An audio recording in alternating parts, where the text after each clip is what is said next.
आज की जो टॉपिक है वो ये है कि दोस्तों आर्बिट्रेशन नोटिस क्या होता है और जब ये आपको मिलता है अपने क्रेडिट कार्ड का या लोन का पेमेंट ना करने पर, तो उस नोटिस का आपको जवाब कैसे देना होता है, किस समय सीमा के अंदर देना होता है और किसके माध्यम से देना होता है, उसको देने के लिए आपको क्या क्या करना होता है, ये सारी जानकारी आज के वीडियो में मैं देने जा रहा हूँ। आर्बिट्रेशन नोटिस आपके जीवन में जब भूचाल सा ला देता है तो उसको कैसे आपको देखना है। जिंदगी क्रेडिट कार्ड और लोन पे जब आदमी जीना शुरू करता है तो उस समय उसको बहुत मजा आता है और जिंदगी भी अच्छी हो जाती है, क्योंकि उसको परचेजिंग पावर मिल जाता है, चीजों को खरीदता है, लोगों को दिखाता है और लोगों को दिखा के अपने आप में फीलिंग करता है कि मैं बहुत ही भाग्यशाली व्यक्ति हो गया हूँ। लेकिन जिंदगी में ये प्रॉब्लम जब आनी स्टार्ट होती है, जैसे जॉब चली गई है या फिर फायर कर दिया गया है जॉब से, या फिर ऐसा XYZ कोई भी परेशानी हो जाती है जिसमें आपकी इनकम सोर्स बंद हो जाता है, आप अपने क्रेडिट कार्ड का बिल का पेमेंट नहीं कर पा रहे होते हैं, आप अपने लोन का EMI नहीं दे पा रहे होते हैं, तब जिंदगी में यह लेटर आता है जिसका नाम दोस्तों आर्बिट्रेशन लेटर होता है।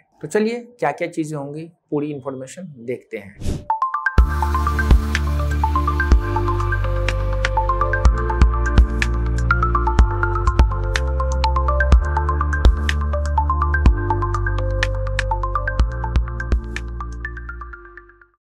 तो स्वागत है आपका आज की एक नई वीडियो में। टॉपिक आप लोगों को पता चली गया कि आर्बिट्रेशन नोटिस एक औपचारिक और एक कानूनी दस्तावेज होता है जिसे एक पक्ष दूसरे पक्ष को मंडावली करने के लिए या बातचीत करने के लिए भेजता है। अब एक पक्ष कौन होता है दोस्तों? अगर आपके केस में देखा जाए या जो लोग वीडियो देख रहे हैं उन्होंने लोन या क्रेडिट कार्ड ले रखा है, तो इसमें पक्ष एक आप हो, दूसरा पक्ष बैंक है जिसका आपने प्रोडक्ट लिया है, चाहे वो लोन हो चाहे क्रेडिट कार्ड हो। तो आप उसकी EMI को जब नहीं भरते हैं, टाइम पे पेमेंट नहीं करते हैं, तब दोस्तों यह नोटिस वो अपने वकील के माध्यम से, जो कंपनी का वकील होता है उनके माध्यम से भेजा जाता है। सरल शब्दों में अगर बात किया जाए यानी कि हमारी आम बातचीत भाषा में, तो यह नोटिस इसलिए आपको भेजा जाता है कि भाई आप हमारे पैसों को नहीं दे रहे हो। बैंक आपको ये कह रहा है आओ टेबल पे बैठो, बातचीत करो, क्यों नहीं दे रहे हो, क्या प्रॉब्लम है, क्यों नहीं देने का, वो बातचीत करके बताओ। हो सकता है कि कुछ सहायता मैं करूं, हो सकता है कुछ आप समझो और हमारा मामला कोर्ट से पहले निपट जाए। यानी कि दोस्तों आर्बिट्रेशन नोटिस आने का मतलब ये हुआ कि बैंक आपके साथ मध्यस्थता मंडावली करना चाहता है। वो नहीं चाहता कि आप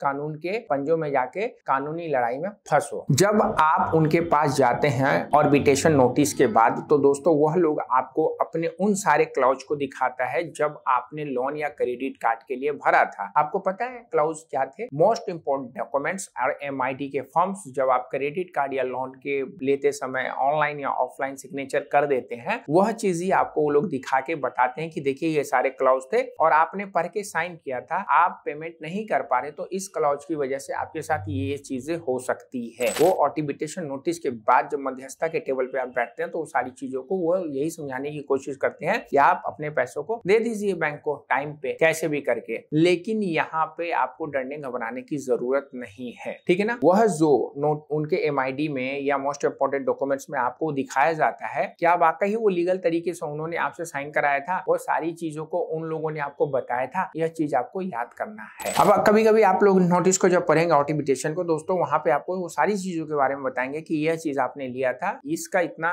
विवाद होने के बाद खर्चा आया है, यानी कि जब हमने आप रिकवरी भेजा या हमने कोई भी काम किया इसमें इतना खर्चा है, इन सबको मिला के ये इतना पैसा हो चुका है और ये पैसा आपको देना है, ठीक है दोस्तों। और यहाँ पे आपको एक बहुत ही महत्वपूर्ण वाली बात है कि जब यह मिडिल वाली बात होगी, मध्यस्थता वाली बात होगी, तो दोस्तों वहां पे बैंक का रिप्रेजेंटेटिव, बैंक का एम्प्लॉय ना होके बैंक के वकील होंगे, और जब आप जाएंगे तो वहां पे आप अपने रिप्रेजेंटेटिव खुद होंगे और यह एक दूसरे के पक्ष को एक समय सीमा में समाप्त करने की कोशिश करते हैं और वो आपको कहते हैं कि आप इस पेमेंट को इतने दिन का टाइम लेके कर दीजिए। लोन या क्रेडिट कार्ड का जो आर्बिट्रेशन का नोटिस होता है, अगर वो आपके मेल पे आया है तो आपको यह बात का ध्यान रखना चाहिए कि जो भी नोटिस आया है आपको उस नोटिस का नजरअंदाज नहीं करना है। आपको नोटिस आया है तो आप उस नोटिस का जवाब जरूर दें। यह काम आप खुद भी कर सकते हैं अगर आप पढ़ लिख के समझ रहे हैं उन्होंने क्या सवाल आपसे पूछा है, और अगर आपको समझ में नहीं आ रहा है तो किसी अच्छे से एडवोकेट या किसी लॉयर से जो अंडर प्रैक्टिस है या कोई भी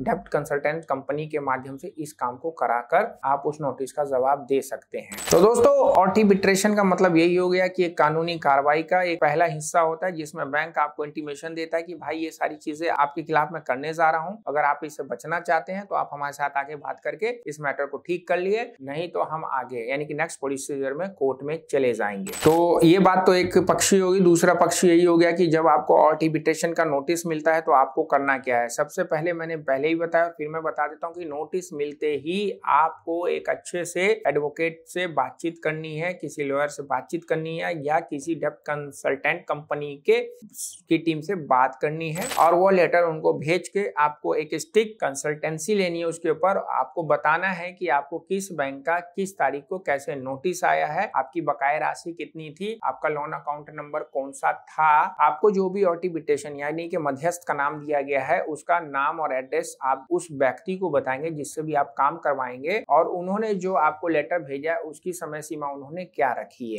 इस प्रकार ये सारी इंफॉर्मेशन जब आप अपने एडवोकेट या फिर लॉयर या फिर किसी टीम को देंगे जिससे आप काम करवाने जा रहे हैं तो वो फिर आपके बिहाफ पे वह उस नोटिस का जवाब बना के आपको देंगे और आप अपने मेल से उस मध्यस्थ को भेजेंगे जिसको बैंक ने आपके खिलाफ रखा है। दोस्तों अगर यह नोटिस आपके पास आ रहा है तो इसके बाद आप चाहें तो बैंक से भी बातचीत कर सकते हैं। बैंक से बातचीत करके आप उनसे सेटलमेंट के लिए बात कर सकते हैं। कम से कम में आप अपनी परेशानी बता सकते हैं। बैंक की टीम को भी आप मेल लिख के अपनी परेशानी का एविडेंस लगा के उनको इन्फॉर्मेशन दे सकते हैं। अगला पॉइंट जो है, आपको वो लोग उस आर्बिट्रेशन लेटर पे एक एड्रेस प्रोवाइड करते हैं या एक आर्बिट्रेटर का नाम होता है जिससे आप बातचीत करते हैं। तो आप उनसे बातचीत करके वो जहां पे भी आपको बुलाते हैं वहां पर जाके आप अपने पक्ष को रख के अपनी प्रॉब्लम को सुलझवाने की कोशिश करें, उन्हें अपनी परेशानियां बताएं और इस प्रकार दोस्तों आप अगर बातचीत करके आर्बिट्रेटर के माध्यम से भी आप अपने लोन को या क्रेडिट कार्ड के बिल को सेटलमेंट कर सकते हैं। तो आपको बात समझ में आएगी कि आर्बिट्रेशन का लेटर क्या होता है, उसका जवाब क्यों देना जरूरी होता है। फिर भी दोस्तों अगर आप लोगों को लगता है कि यह आर्बिट्रेशन का लेटर ऐसी है, कुछ इस पे